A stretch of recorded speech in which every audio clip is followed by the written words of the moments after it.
Hello and thank you for your interest in Saf-T-Kut Reciprocating Saw Blades. With our blades, you can easily cut through existing drywall and plaster. Saf-T-Kut blades were designed to eliminate cutting and damaging hidden electrical, plumbing and telecommunication lines installed within your walls.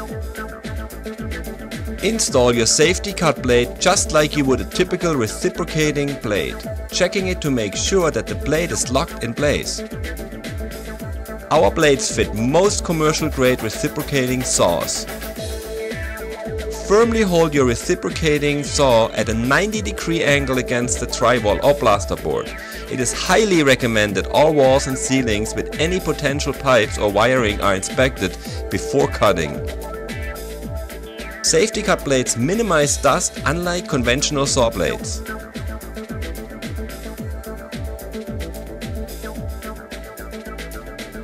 Notice how the blade cuts completely through the drywall, but not through the wires and pipes within the wall. Removing drywall and plaster is now easy, safe and worry-free. So here you have it, cut safely with Saf-T-Kut.